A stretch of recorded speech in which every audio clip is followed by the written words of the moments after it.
Oke, selamat berjumpa kembali dalam kanal kita Bebaskan Belajar Bersama Aspek Kehidupan. Saya terus terang shock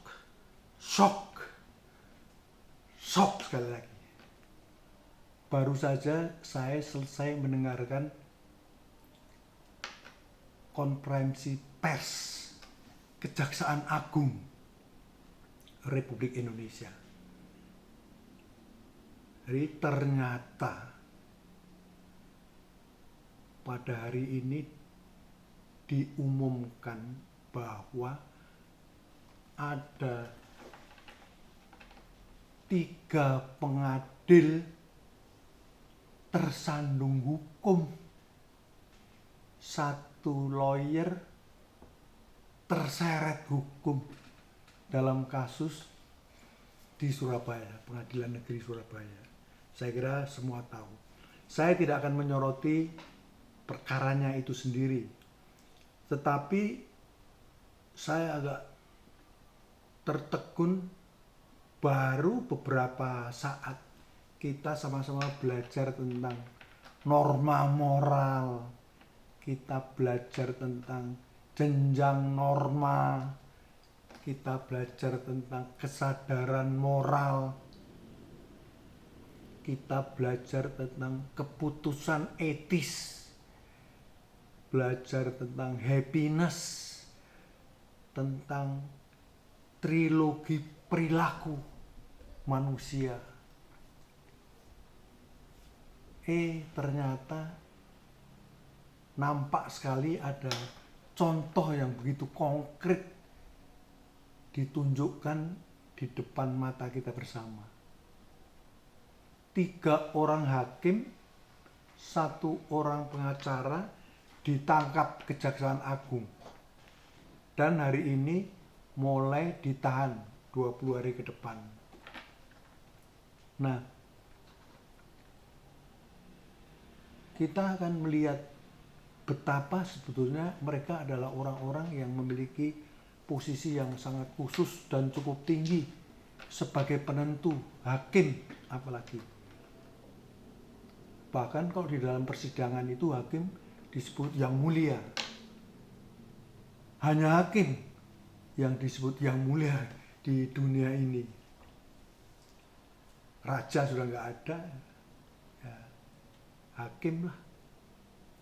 Hakim sebagai wakil Tuhan. Tetapi kalau perilakunya seperti ini, ya walaupun ini masih dugaan ya, belum mempunyai putusan nanti yang berkekuatan hukum tetap, tetapi dengan status dugaan menjadi tersangka memang menyakitkan masyarakat. Apapun yang terjadi, saya hanya ingin lebih mengulas betapa pentingnya seorang yang memiliki jabatan tinggi dalam mengambil keputusan etis. Ini dia yang menjadi persoalan di mana-mana, terutama untuk para pimpinan apa saja, lembaga apa saja. Kita masih ingat bagaimana keputusan etis pada orang yang mau mendukung calon presiden saudara Mukidi itu, walaupun akhirnya dia menghadapi tiang gantungan, tapi karena dia sudah membutuhkan secara etis, dia akan terima dengan senang hati, tegar. Tetapi kalau seperti saudara Agus itu ya pasti menunduk, mengumpat, memaki-maki. Wah, rupanya cuma begini akhirnya. Nah, ini juga yang ditangkap itu sudah mau menatap masyarakat pun kadang-kadang udah berat sekali itu. Nah, ini keputusan etis bagi mereka. Nah, kalau kita review ulang kembali kepada kesadaran moral bahwa sebenarnya para petinggi yang mengambil keputusan itu memang wajib mencapai tingkat post konvensional. Orang yang sebenarnya nggak ada aturan, nggak ada yang ngawasin, tidak ada yang menyuruh, semua akan muncul dari inner drive, dari motivasi intrinsik dari dalam dirinya, bahwa demi menjaga harkat martabat sebagai manusia tertinggi di dunia, dia akan menjalankan yang terbaik demi keadilan dalam hal ini. Tetapi apapun alasannya, entah itu suap, entah itu gratifikasi, entah apapun lah,